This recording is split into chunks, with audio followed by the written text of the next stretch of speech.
నమస్కారం news bulletin కి స్వాగతం. నా పేరు సుమలత. వార్తలు ముందుగా హెడ్లైన్స్.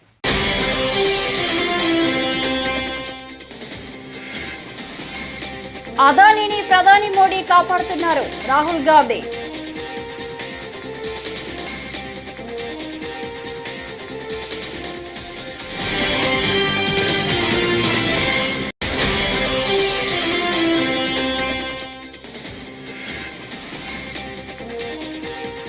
గత ప్రభుత్వం రాయలసీమకు చీమంత మేలు కూడా చేయలేదు. సీఎం చంద్రబాబు.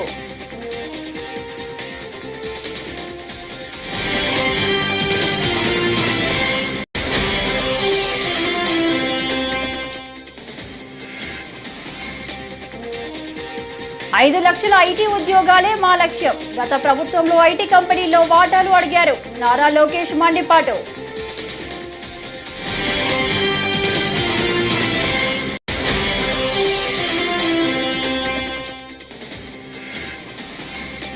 గంజాయి బ్లేడ్ బ్యాచ్ పై ప్రశ్నలకు అనిత సమాధానాలు. ప్రత్యేక టాస్క్ ఫోర్స్ ఏర్పాటు చేశామన్న అనిత వెల్లడి.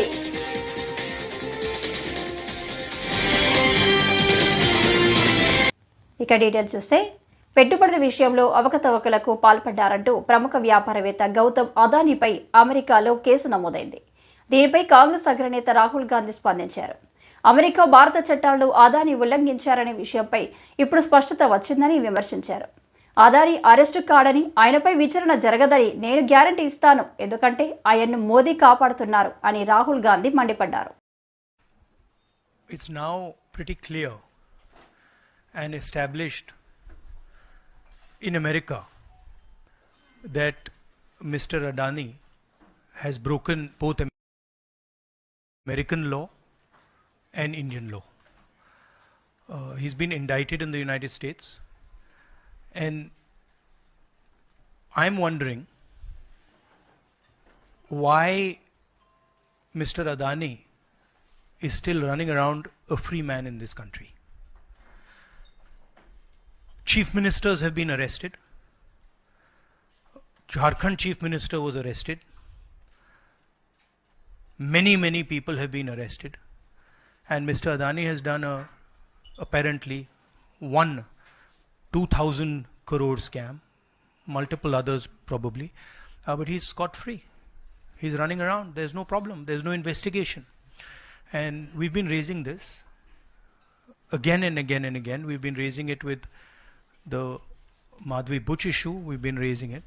And it's a vindication of what we've been saying. The Prime Minister is protecting Mr. Adani. And the Prime Minister is involved in corruption with Mr. Adani. This has been clearly indicated. 3 నెలల్లో విశాఖకు TCS వస్తుందని మంత్రి నారా లోకేష్ తెలిపారు.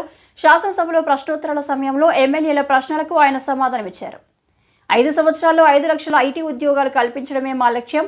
2019-24 మధ్య ఒక్క conclave జరగలేదు, ఒక్క పరిశ్రమ కూడా రాలేదు.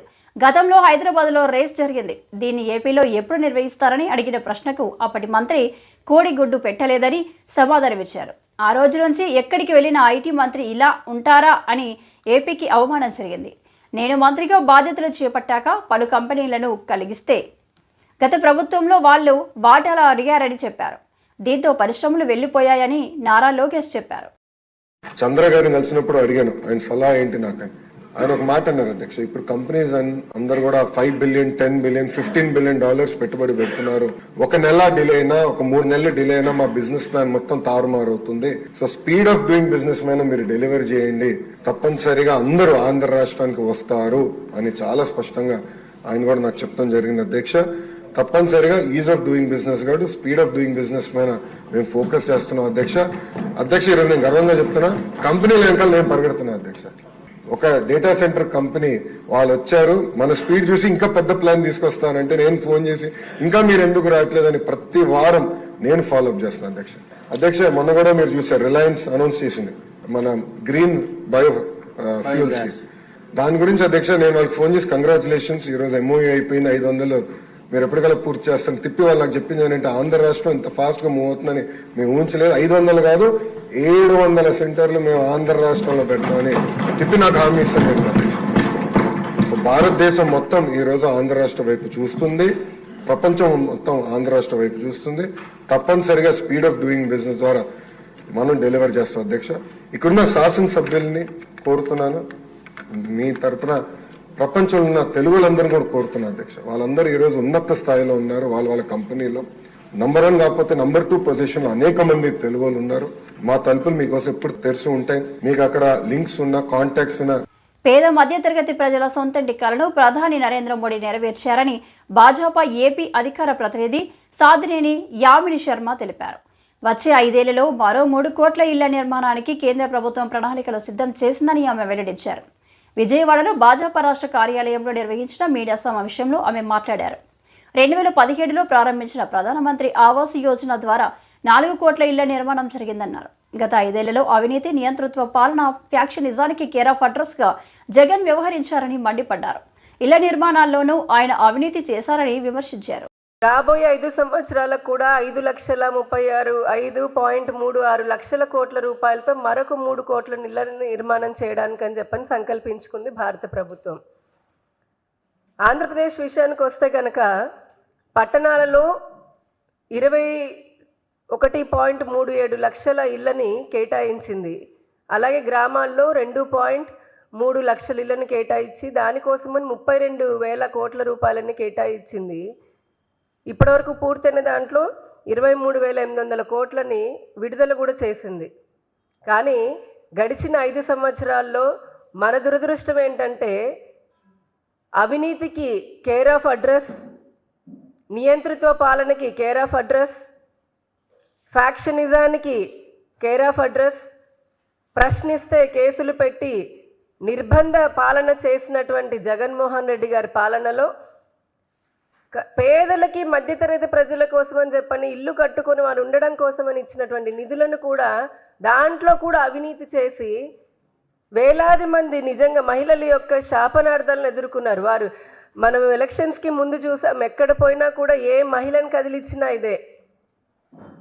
కేంద్రం ఏమో ఇల్లు కట్టుకోవడానికి నరేగా నిధులు కలిపి 1,80,000 రూపాయలని ఇవ్వడమే కాకుండా 20 సంవత్సరాలు బ్యాంకు రుణం 6.5% వడ్డీతోటి బ్యాంకు రుణాన్ని సదుపాయాన్ని కూడా కల్పించింది. ఒక 2.67 లక్షలు తీసుకోవచ్చు వారు. వైకాపా ప్రభుత్వం గంజాయి, బ్లేడ్ బ్యాచ్ ఆగడాలపై ఎలాంటి చర్యలు తీసుకోలేదని హోంమంత్రి అనిత విమర్శించారు. దీనిపై మాజీ ముఖ్యమంత్రి జగన్ 5 ఏళ్లలో ఒక్కసారి కూడా సమీక్ష చేయలేదని మండిపడ్డారు. దీంతో దుండగులు రెచ్చిపోయారని ఆగ్రహం వ్యక్తం చేశారు. గంజాయితో పాటు బ్లేడ్ బ్యాచ్ ఆగడాలు, వాటి కట్టడికి తీసుకుంటున్న చర్యలపై శాసనసభలో పలువురు సభ్యులు ప్రశ్నలు వేశారు. వీటికి హోంమంత్రి సమాధానం ఇచ్చారు. గంజాయిని సాగు చేసినా, తరలించిన పిడి యాక్ట్ కేసులు నమోదు చేస్తున్నట్లు చెప్పారు. ఆస్తులు సైతం జప్తు చేసేలా చర్యలు తీసుకుంటున్నట్లు వెల్లడించారు. వాళ్ళు ఈ లోన్ యాప్స్ క్రియేట్ చేయటం, అదేవిధంగా ఇందాక మన వాళ్ళు అన్నట్టు షెల్ కంపెనీస్ నుంచి, అదేవిధంగా కొంతమంది దివాలా తీసిన వాళ్ళు, వీళ్ళందరూ కూడా వాళ్ళ సంపాదనకి ఒక మార్గంగా దీన్ని ఎంచుకున్నారు అధ్యక్ష. అదే టైంలో ప్రజల తాలూకా సెంటిమెంట్ కానీ వాళ్ళ తాలూకా భావోద్వేగాలతో వాళ్ళు ఒక క్యాష్ చేసుకోవడానికి ఈ లోన్ యాప్స్ ని క్రియేట్ చేయటం, అదేవిధంగా వాళ్ళకి 5,000, 4,000 అన్నది వాళ్ళకి చిన్న చిన్న అమౌంట్స్ అధ్యక్ష. ఇందాక మన గౌరవ సభ్యులు చెప్పినట్టుగా ఒక SMS వస్తుంది, మీకు ఎటువంటి డాక్యుమెంట్స్ అవసరం లేదు, ఇన్స్టెంట్ గా మీకు లోన్ ఇస్తామని చెప్పేసి 5,000, 10,000. ఇప్పుడు చిన్న చిన్న పిల్లలు, చదువుకునే పిల్లలు కూడా వాళ్ళకి పాకెట్ మనీ కూడా వాళ్ళని అడగలేక, తల్లిదండ్రులను అడగలేక ఇలాంటి యాప్స్ కి బలైపోయిన పరిస్థితులు కూడా చాలా కనిపించినాయి అధ్యక్ష. ఇటువంటి సందర్భంలో అధ్యక్ష వాళ్ళకి ఆ యాప్ వచ్చిన తర్వాత ఇంకా వాళ్ళకి వెంటనే ఒక నోటిఫికేషన్ వచ్చేస్తుంది, వాళ్ళు ఎగ్రీ కొడతారు అధ్యక్ష. ఎగ్రీ కొట్టిన వెంటనే వీళ్ళ కాంటాక్ట్స్ అన్ని వాళ్ళ హ్యాండ్ ఓవర్లోకి వెళ్ళిపోతాయి, వీళ్ళ గ్యాలరీ మొత్తం వాళ్ళ హ్యాండ్ ఓవర్లోకి వెళ్ళిపోతుంది. సో ఇందాక మన గౌరవ సభ్యురాలు చెప్పినట్టు 3,000 నుంచి 3 లక్షల వరకు ఆగిపోయిందండి. ఇంకా అదృష్టం అధ్యక్ష. ఒక్కసారి కనుక లోన్ యాప్ లో డబ్బులు తీసుకుంటే వాడికి చావైన శరణ్యం అధ్యక్ష. అంతకుమించి అక్కడ నెవర్ స్టాప్ అనమాట అది. ఎందుకంటే వాళ్ళు అడుగుతూనే ఉంటారు, అడిగింది ఇవ్వకపోతే, టైంకి ఇవ్వకపోతే వెంటనే కాంటాక్ట్ లిస్ట్ లో ఉన్న వాళ్ళందరికీ ఈ అమ్మాయి పోలీసులకు దొరికారని, తప్పుడు పనులు చేస్తూ పోలీసులకు దొరికారను, మార్పుడు ఫొటోస్ పలానా వాళ్ళకి పంపిస్తామని ఇది తట్టుకోలేక చాలా మంది సూసైడ్ చేసుకున్న పరిస్థితి కూడా కనిపిస్తుంది. చర్యలు తీసుకోలేదా? ఆల్రెడీ అందరి మీద కూడా ఇప్పుడు మనం వాళ్ళు ఎవరైనా దొరికిన తర్వాత కూడా అధ్యక్ష సుమారుగా దగ్గర 199 మందిని ఈ రోజు అరెస్ట్ చేశాం అధ్యక్ష. వాళ్ళు అరెస్ట్ చేయడమే కాదు అధ్యక్ష, వాళ్ళందరూ కూడా రిమైండ్కి వెళ్తారు అధ్యక్ష. 306 కానీ 307 కానీ వెళ్ళే పరిస్థితులు వాళ్ళందరికీ కూడా చట్టాలు అయితే చాలా కట్టుదిట్టమైనవి అధ్యక్ష. ఎంత చట్టాలు మనం కఠినతరం చేసినా వాళ్ళ తాలూకా టెక్నాలజీ బేసెస్ పెట్టుకొని ఇంకొంచెం మనం ఒక స్టెప్ వేస్తే వాళ్ళకు 10 స్టెప్పులు ముందు ఉంటున్నారు అధ్యక్ష. ఆఖరికి ఇలాంటి లోన్ యాప్ లో కానీ, సైబర్ క్రైమ్ లో కానీ బలైపోతున్న వాళ్ళు, చదువు లేని వాళ్ళు బలైపోయారంటే ఒక అర్థం ఉంది అధ్యక్ష. చదువుకున్న వాళ్ళు కూడా ఈవెన్ వాళ్ళకి ఎలాంటి ఫోన్లు కాల్స్ వస్తాయంటే అధ్యక్ష, మీకు ఒక ప్యాక్ వచ్చింది మీ ఇంటికి, ఫ్లిప్కార్ట్లో మీరు ఏదో ఆర్డర్ చేశారు, అందులో గాంజా ఉంది, ఇది మహారాష్ట్ర నుంచి వచ్చింది, మహారాష్ట్ర పోలీసులు మీరు రావాలి, ఇంత అమౌంట్లు కట్టాలి. ఈ మధ్యన ఏదో బిట్ కాయిన్స్ అని చెప్పి ఏదో వింటున్నాను అధ్యక్ష, అదొకటి, అది పెద్ద స్కామ్. డాక్టర్లు సైబర్ క్రైమ్ దీని మీద రేపు చేయాలి అధ్యక్ష, దీని మీద ఒక చర్చ జరగాలి, జనాలు కూడా అవేర్నెస్, చాలా ఇంపార్టెంట్ సబ్జెక్ట్, ప్రజలు కూడా అవేర్నెస్ క్రియేట్ అవ్వాలి. కాబట్టి దానికి మీరు అనుమతించినందుకు ప్రత్యేకంగా మీకు ధన్యవాదాలు తెలియజేసుకుంటున్నాను అధ్యక్ష. ఎన్నికల ముందు కూటమి ఇచ్చిన హామీ మేరకు కర్నూలులో హైకోర్టు బెంచ్ ఏర్పాటు చేయబోతున్నామని ముఖ్యమంత్రి చంద్రబాబు నేడు అసెంబ్లీలో ప్రకటించారు. ఇప్పటికే ఈ అంశంపై కేబినెట్ ఆమోదించిందని, అసెంబ్లీలో చేసిన తీర్మానాన్ని హైకోర్టు కేంద్ర ప్రభుత్వానికి పంపుతామని అన్నారు. హైకోర్టు బెంచ్ను కర్నూలులో ఏర్పాటు చేస్తూ అసెంబ్లీలో తీర్మానం చేసిన అనంతరం చంద్రబాబు మాట్లాడారు. గత ప్రభుత్వం రాయలసీమకు చీమంత మేలు కూడా చేయలేదని విమర్శించారు. యువగలంలో ప్రకటించిన విధంగా మిషన్ రాయలసీమ హామీలను నెరవేర్చుతామని స్పష్టం చేశారు. ఇంకో పక్క దశ ఎడ్యుకేషన్ ప్రాధాన్యత ఇచ్చాం. తిరుపతిని ఒక ఎడ్యుకేషన్ హబ్ గా తయారు చేస్తున్నాం. ఐఐటి, ఐజర్, అదే మరిగా కల్నరీ ఇన్స్టిట్యూట్ ఒకటి, త్రిబుల్ ఐటి కర్నూలులో పెట్టాం, ఉర్దూ యూనివర్సిటీ కర్నూలులో పెట్టాం. ఇవి కాకుండా దేశ సెంట్రల్ యూనివర్సిటీ అనంతపూర్లో పెట్టాం. రాయలసీమని ఒక ఎడ్యుకేషన్ హబ్ గా తయారు చేయాలని తెలుగుదేశం పార్టీ ముందుకు పోయాం.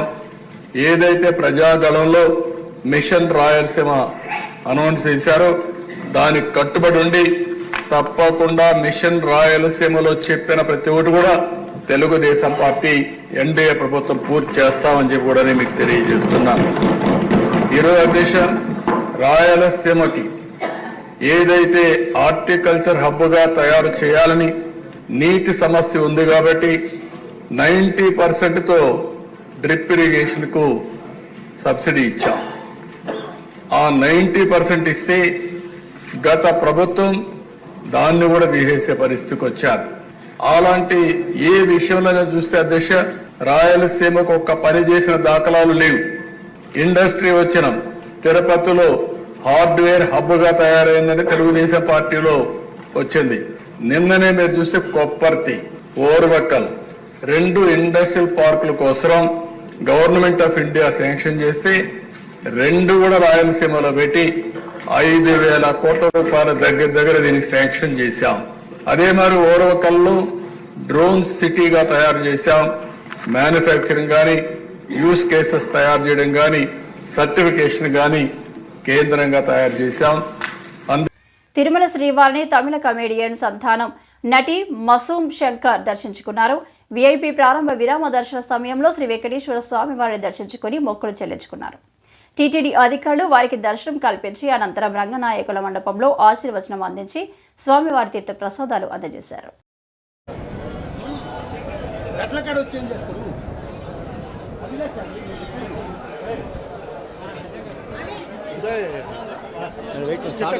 రాని మేడం, సార్ గారు రాని.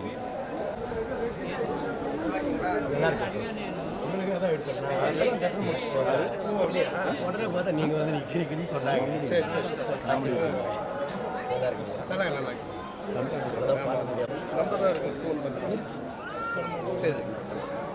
Thank you sir. ஆமாம் ஆமாம் ஆமாம். சரி போதும், பின்னாடி பாருங்க. சரி sir. Okay okay, thank you. சரிண்ணா பேசுங்க சார். என்ன பேசுறது? ஆமாம் ஆமாம், பார்த்து நீங்கள் ஜம்ப் பண்ணிலாம் வந்துட்டு இருக்கேன். வாங்க ஒரு நாள் ஃப்ரீயாக கண்டிப்பாங்க. Okay thanks. இது லட்டா நான் வாங்கிக்கிறேன். தேங்க்யூ. தேங்க்ஸ். ஓகே போதுங்க தேங்க்ஸ். தரிசனம் ரொம்ப நல்லா ஆச்சு. அடிக்கடி திருப்பதிக்கு வரது தான், அதே மாதிரி தான் இந்த டைமும் வந்தோம். டிடி ரிட்டர்ன்ஸ் உடைய அடுத்த பார்ட்டுக்கு வேண்டிட்டு வந்திருக்கேன். ஸோ நல்லபடியாக படம் முடிஞ்சு வெற்றி அடையணுன்ட்டு. தேங்க்யூ. సీఎం చంద్రబాబుపై డిప్యూటీ సీఎం పవన్ కళ్యాణ్ సంచలన వ్యాఖ్యలు చేశారు. గురువారం జరిగిన అసెంబ్లీ సమావేశంలో ఆయన మాట్లాడుతూ, విద్యార్థుల మధ్యాహ్న భోజన పథకానికి డొక్కా సీతమ్మ పేరు పెట్టినందుకు చేతులెత్తి మొక్కుతున్నా అని హర్షం వ్యక్తం చేశారు. ఇండియాలో సగం తెలుగువారు ఉండడానికి ముఖ్య కారకులు చంద్రబాబు అని ధీమా వ్యక్తం చేశారు. నాలెడ్జ్ ఎకానమీని అభివృద్ధి చేసి ఆవశ్యకతను దేశమంతటికీ వివరించారని అన్నారు. ఒక విజనరీ, అలాంటి అనుభవం గల ఒక పాలసీ మేకర్ నాకు సంపూర్ణమైన విశ్వాసం ఉంది అధ్యక్ష. 150 రోజుల గౌరవ ముఖ్యమంత్రి గారి అనుభవంతో కూడిన ఈ పాలనలో నాకు సంపూర్ణమైన విశ్వాసం ఉంది అధ్యక్ష. ఆంధ్రప్రదేశ్ $1 ట్రిలియన్ ఎకానమీగా అతి త్వరలోనే ఈ 5 సంవత్సరాలు వెళ్తుందని మనసు సంపూర్ణ విశ్వాసం ఉంది. గత ప్రభుత్వం మనల్ని ఎకానమీని నిర్వీర్యం చేసింది, ఇబ్బంది పాలు చేసింది, అన్ని రంగాల్లోనూ రాష్ట్ర ప్రభుత్వాన్ని వెనక్కి తీసుకెళ్లిపోయింది. ఈ పరిస్థితుల్లో గౌరవ ముఖ్యమంత్రి గారి అనుభవం, మీ పారదర్శకత, మీ విజనరీ దృష్టి ఇవన్నీ కూడా మాకు ఈ $1 ట్రిలియన్ ఎకానమీ వైపు పరిగెడుతున్నాయి అన్న దాంట్లో ఏమాత్రం సందేహం లేదు అధ్యక్ష. అలాగే పంచాయత్ గౌరవ ముఖ్యమంత్రి గారి ఈ నాయకత్వంలో ఈ ప్యాడీ డ్యూస్ రైతులకు కావాల్సింది 1674 కోట్లు రిలీజ్ చేసి నిజంగా మీరు రైతాంగానికి మీరు ఎంత అండగా ఉంటారని మాటలతో కాదు చేతుల్లో చూపించారు అధ్యక్ష. వారికి మనస్ఫూర్తిగా నా ధన్యవాదాలు. ముఖ్యంగా మిడ్ డే నేను అడిగింది ఏంటంటే ముఖ్యమంత్రి గారిని, డొక్కా సీతమ్మ గారి పేరు ఏదన్నా పథకాన్ని క్యాంటీన్ పెట్టండి అంటే ఆయన ఏకంగా దీనిలో నారాయణ గారికి కూడా ముఖ్యమంత్రి గారు ప్రత్యేకంగా నా ధన్యవాదాలు తెలియజేస్తున్నారు అధ్యక్ష. మధ్యాహ్న భోజన పథకాన్ని విద్యార్థుల మధ్యాహ్న మిడ్ డే మీల్ స్కీమ్ కి డొక్కా సీతమ్మ గారి పేరు పెట్టడం మనస్ఫూర్తిగా వారి చేతులెత్తి నేను నా మనస్ఫూర్తి గారికి కృతజ్ఞతలు తెలియజేస్తున్నాను అధ్యక్ష. అలాగే ఇలాంటి స్ఫూర్తి చూసి నాకు కూడా వ్యక్తిగతంగా నేను ముఖ్యంగా ఆయన లీడర్షిప్ ఎబిలిటీ, ఒక క్రైసిస్ వచ్చినప్పుడు ఒక నాయకుడు ఎలా ఉండాలి, ఒక వరదలు వచ్చినప్పుడు ఎలా ఉన్నారనేది మనకి విజయవాడ బొడిమేరు వరదలప్పుడు అసలు ఆయన చూపించిన నాయకత్వ పటిమ ఇవన్నీ చాలా ఆదర్శనీయం అధ్యక్ష. మేము వెళ్లి చొక్కా మడిచి ఆయన దిగి బురదలో నడిచి దిగి ఆయన అవసరం లేదు, ఆయన చేయించవచ్చు. కమాండ్ సెంటర్ లో కూర్చొని చేయగలిగే సత్తా ఉండి కూడా మా అందరికీ ధైర్యం నింపడానికి, మా అందరికీ భరోసా నింపడానికి, ప్రజలకు ఆ భరోసా ఇవ్వడానికి ఆయన నడిపించిన తీరు యంత్రాంగాన్ని చాలా అభినందనీయం అధ్యక్ష. ప్రత్యేకించి సోషల్ మీడియాకి సంబంధించి అసలు ఇంట్లో ఆడబిడ్డలు బయటికి రావాలన్నా గాని ఊళ్ళల్లో రాష్ట్రంలో ఎస్సీ వర్గీకరణ ప్రక్రియను వేగవంతంగా పూర్తి చేసి ఉద్యోగాల భర్తీకి నోటిఫికేషన్లు విడుదల చేయాలని ఎంఆర్పీఎస్ వ్యవస్థాపక అధ్యక్షుడు మందకృష్ణ మాదిగ విజ్ఞప్తి చేశారు. గుంటూరు ఆరెండల్పేటలో గురువారం నిర్వహించిన విలేకరుల సమావేశంలో మందకృష్ణ మాట్లాడుతూ ఎస్సీ వర్గీకరణ కోసం ఏర్పాటు చేసిన కమిషన్ తమ పనిని వేగవంతంగా చేసి డిసెంబర్ చివరి లోపు నివేదికను రాష్ట్ర ప్రభుత్వానికి సమర్పించాలని అన్నారు. గౌరవ సోదరులు లోకేష్ గారు కూడా స్పష్టం చేయడం జరిగింది. వర్గీకరణ లేకుండా ఉద్యోగ నియామకాలు చేపట్టినా, నోటిఫికేషన్లు ఇచ్చినా మాదిగలకు అన్యాయం జరుగుతుందనే విషయం గౌరవ ముఖ్యమంత్రి గారికి తెలుసు కనుక, సోదరులు గౌరవ మంత్రివర్యులు లోకేష్ గారు కూడా తెలుసు కనుక, మాదిగ నిరుద్యోగులకు న్యాయం చేయడం కోసమే, మాదిగ కులాల నిరుద్యోగులకు న్యాయం చేయడం కోసమే వర్గీకరణ జరిగినాకనే నోటిఫికేషన్లు ఇస్తామని చెప్పడం అనేది మేము హర్షిస్తున్నాం, అభినందిస్తున్నాం, ధన్యవాదాలు కూడా చెప్తున్నాం. కానీ అన్ని వర్గాలకు సంబంధించిన నిరుద్యోగులు త్వరగా నోటిఫికేషన్ రావాలని చెప్పి, వర్గీకరణ జరిగినాకనే నోటిఫికేషన్ ఇవ్వాలని చెప్పి మాదిగ నిరుద్యోగులు కోరుకోవడంలో అర్థం ఉన్నది. అందుకు అనుగుణంగా నిర్ణయం తీసుకోవడంలో కూడా మేము స్వాగతిస్తున్నాం, అభినందిస్తున్నాం. మా ఆవేదనను సరిగ్గా అర్థం చేసుకున్నందుకు మేము అభినందిస్తున్నాం, అర్థం చేసుకునే ముఖ్యమంత్రి కాబట్టి. కానీ అన్ని వర్గాల నిరుద్యోగులు కూడా ఎదురు చూస్తున్నారనే విషయం మర్చిపోకుండా తదుపరి నోటిఫికేషన్లు త్వరగా రావాలంటే వర్గీకరణ రిపోర్ట్ త్వరగా రావాలి కనుక ఆ నివేదిక త్వరగా వచ్చేందుకు రాష్ట్ర ప్రభుత్వం చొరవ తీసుకోవాలి. ఈ వార్తలు ఇంతటితో సమాప్తం. నమస్కారం.